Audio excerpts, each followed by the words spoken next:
graduation day. I myself, though, must say I'm a little disappointed. You know, here we are. I always thought graduation day I would feel a little bit more freedom, but there's four walls still around us. There's teachers everywhere. I mean, look at it. Everyone's staring at me. Man, it's just like the classroom. I'm rambling on. I don't know what I'm saying. But before I truly begin, I must say that 2 weeks ago when Ms. Duffy informed me that I was chosen by all of you guys to give a speech at graduation, that I was pretty honored. Pretty honored until I stopped and thought about it, and I was like, wait a second. While all of them are having fun, swimming, relaxing at the beach, I'm inside typing another essay. They got me. They got me good. And that would make 101 essays after AP Lit, but no one's counting. We've learned so much these past 4 years, guys, but there's some things that you can't learn from textbooks that, you know, we'll carry with us for the rest of our lives. Some of these things that school never prepared me for, press and seal grab, still don't get it, it's dangerous.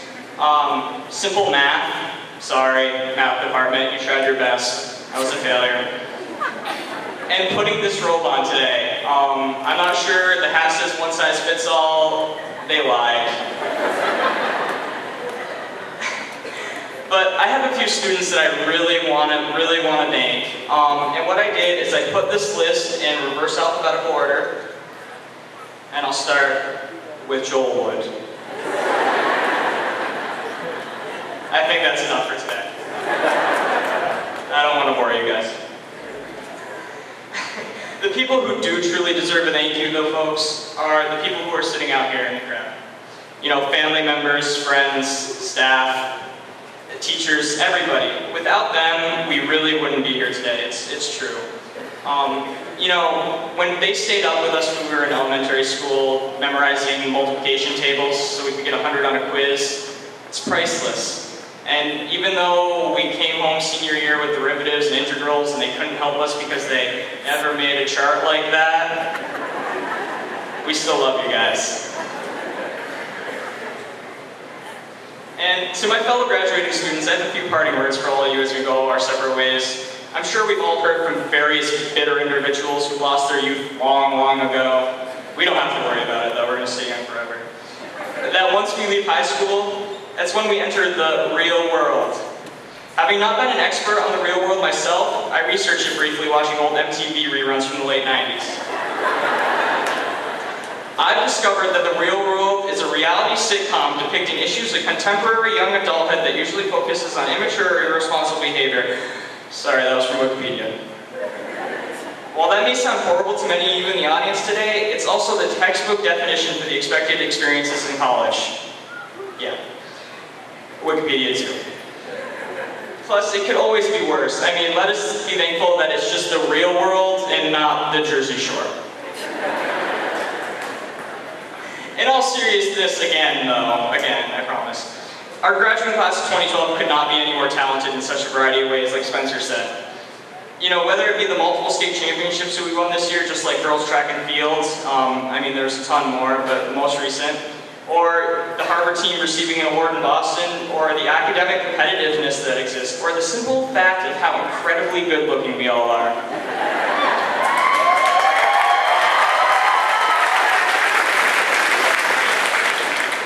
Don't get it too excited too quickly, though. The bar for success, guys, outside of the Redwood High School, has been set fairly high by previous generations. With individuals such as Bill Gates and Steve Jobs creating Microsoft and Apple, respectively, in the 70s and 80s, or Mark Zuckerberg founding Facebook more recently in 2004. And now, just as we prepare to leave high school, the creative geniuses that we must one day challenge to obtain a job in the workplace have taken taco meat and put it inside a Dorito. The bar's been set this high, guys.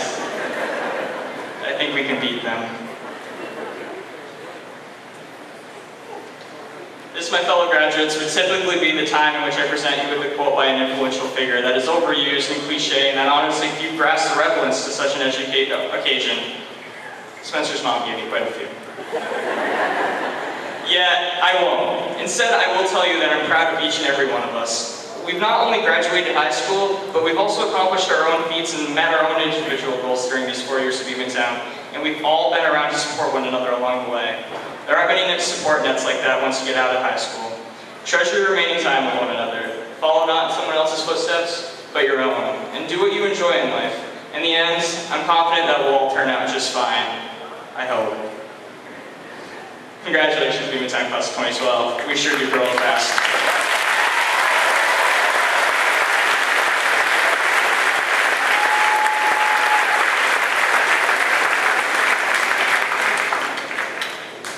Okay, our next speaker, Charles Simpson.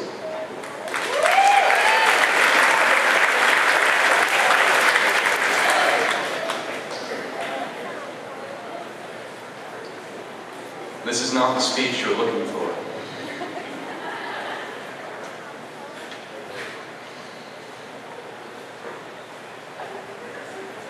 We are gathered here today to witness the union of these students and these diplomas. By the power vested in me by the Beekmantown students, I shall speechify. Now, you come to me on the day of my graduation and ask me to speak or not to speak. That is the question. But I was told, ask not what your school can do for you, but what you can do for your school.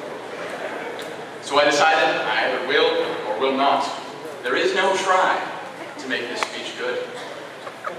So I've taken some lessons from other successful speakers. To avoid copyright infringement, I'll provide in-text citations in the form of visual aids from my lovely assistants. Oh, Jerry? Where are there, Jerry? You too, Rashid?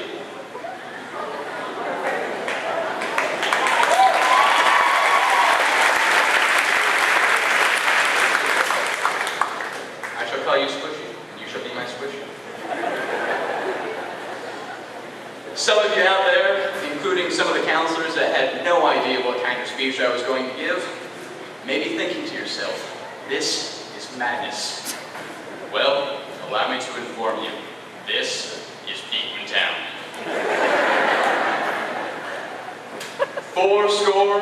76 years ago, I had a dream, once upon a time, that one day there would be a diploma in every hand and a cap on every head. But what happens to a dream deferred? As I walk into lit class and I see the sign, "Abandon all hope, ye who enter here," and I hear a voice say, "You shall not pass," Rashid, that was Sam, by the way, yet I knew we would overcome. She turned me into a newt. Not better. Anyway, the first rule of lit class is not to talk about lit class. Back on topic. We've been given these diplomas, one paper. One paper to rule them all, one paper to in a folder bind them. Yet I cannot tell the lie. I have seen the news, and I think to myself, what's a wonderful world? World, we have a problem, and we're gonna need a bigger boat.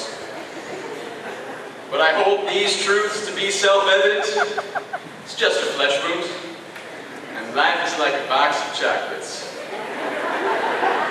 And despite the fact that I know half of you half as well as I would like, and I like half of you half as well as you deserve, together, we can travel to infinity and beyond. Together, we can change the world. We have a certain set of skills that we've acquired over a long career. And with great power comes great responsibility. Today is a date which will live in infamy. Today, we graduate. Graduation is one small step for mankind and one giant leap for man. And the only thing we have to fear is fear itself. So may the force be with you. Something about a walking stick. Now give me a diploma, or at least a GED. For tonight, we dine at home, or a local restaurant.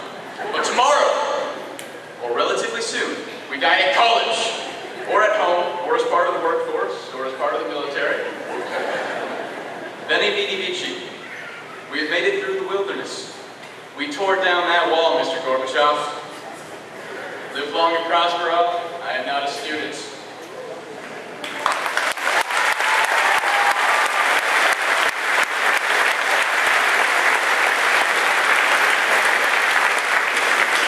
Thank you. Friends, fellow graduates, super seniors, juniors who feel the need to graduate early for some reason. Lend me your ears for just a second. My name is Rashid Trombley. And my name is Jerry Senegal. And we were graciously asked by our good friend Matt to conclude his speech for him. So we would like to do so with a joke. Public education. I thank you.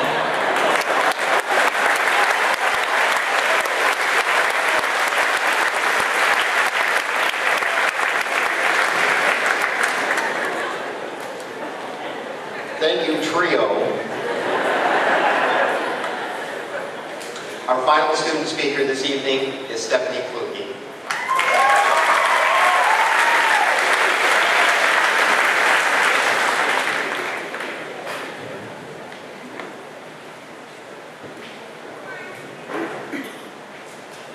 I don't even know how I'm supposed to compete with that. I don't even think that's right. A little unfair. But regardless, hello to my family, friends, and my fellow graduates. It is truly an honor for you to have chosen me to speak for you at this big ceremony that we've all been waiting for such a long time, basically our whole lives. However, I'm going to be honest and admit that at first I didn't really see it as an honor. I'm being blatantly honest when I say I completely panicked. I was cursing at all of you who voted for me, literally. I couldn't stop thinking, what the heck was I supposed to say to a gymnasium packed full, more packed than I've ever seen it in my life, to all of us and our friends and family? What sort of inspiration could I actually provide? And after procrastinating for weeks and drawing blanks for hours, I decided to reflect on all of you people who have made this journey by my side. I'm sure many of you think highly of the graduates before you, especially after we're all a bit narcissistic and talk about how great we were already. But I decided that I too wanted to make sure everyone in this room knows just how impressive the Beekmantown class of 2012 truly is. This year, just as Mr. Amo stated previously, out of 138 graduates, 48 of them are honor graduates, meaning they have a 90 or above cumulative average for their high school career. The top 10% of our class has a 95.6 average or above. I discovered at scholarship night that many of our students right before you are attending college either tuition-free or have received a merit award due to their many academic achievements. I witnessed an auditorium packed with students receive awards and scholarships of a very generous amount from the community. A few days prior, I was even able to witness many Beekmantown students receive certification in their chosen trade at the CB Tech graduation. I watched young teenagers transform before my eyes into young, skilled professionals. I could go on and on and on about the competitive academics of our class because I've had to compete with them virtually my whole life. However, our class is far more than just an intelligent group of individuals. The class of 2012 is extremely competitive, but not only academically, athletically, socially, musically. Beekmantown has extremely impressive extracurricular activities, and I believe our seniors largely contributed to their success. This year, 7 of Beekmantown's athletic teams won the Section 7 championship. 7 of them.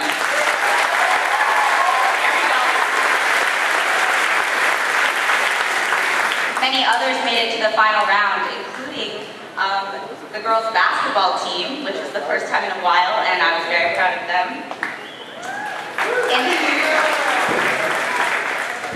In addition, in the sea of red and gray gowns, there are seated 2 state champions, and as previously mentioned by Joel, the Beekmantown Model United Nations team won the Best Small Delegation at the Harvard Model United Nations Conference, a conference that consists of over 3,000 international students.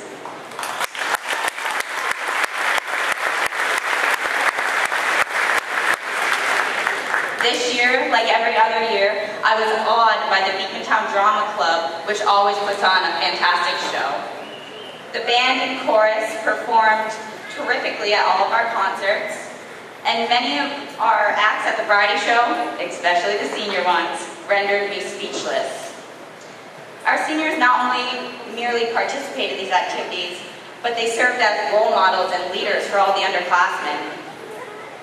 For this and so much more, it makes my heart swell with pride knowing I was able to grow and learn among these fantastic individuals. Class of 2012, this is just the beginning of our lifetime of success. My only words of wisdom that I can possibly provide for you all, that I've thought very long and hard about and procrastinated more than I should have, is for all of you to continue to strive to be the best that you can be. Set personal goals, and it doesn't really matter what they are. Just make sure they're there. Remember that feeling that you get when you accomplish something, and let that feeling motivate you to set your goals higher and higher and dedicate yourself on working relentlessly until you achieve it. Understand that this might be hard for this class because we have a class of overachievers, but understand that you might not always succeed. In fact, you might set your goal, work your tail off to achieve it, and then just at the last minute, fall short. But don't give up. Never give up. I'll be honest once again and admit that I'm a huge fan of Rocky Balboa. And in one movie, he tells his son, and I won't impersonate it for you, I'll just read it, that it isn't about how hard you hit, it's about how hard you can get hit and keep moving forward. How much can you take and move forward? Because that's how winning is done. If you know what you're worth, go out and get what you're worth. But you have to be willing to take the hits. Class of 2012, when you leave this gymnasium today, go out and get what you're worth. Take the hits and take as many as you need to in order to be successful and achieve those goals. Extend that drive and motivation far beyond your high school years, and do all that you can to achieve success. You've already made all of us proud. Congratulations and best of luck.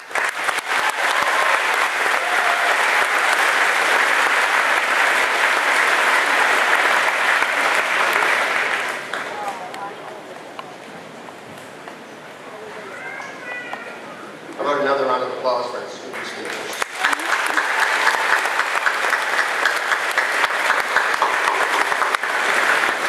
We are all in for a special treat at this point in the program. 7 of our talented students will now perform Don't Stop Believing by the musical group Journey. I had to go back a few years to find that one of my favorites. This song has been their class song for the past 4 years. Now, if you look at your program, you'll find the names of our performers are listed on the back of your program, so you can identify who they are. Ladies and gentlemen, don't stop believing like you've never heard it perform before.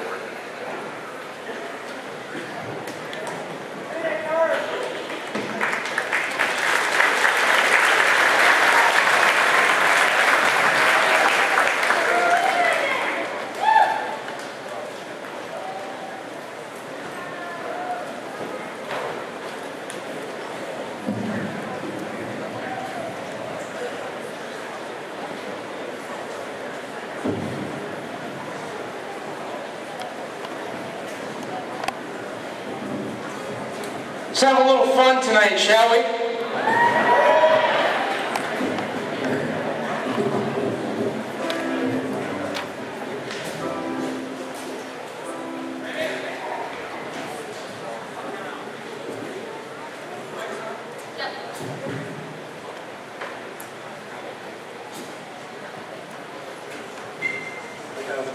We have technical difficulties.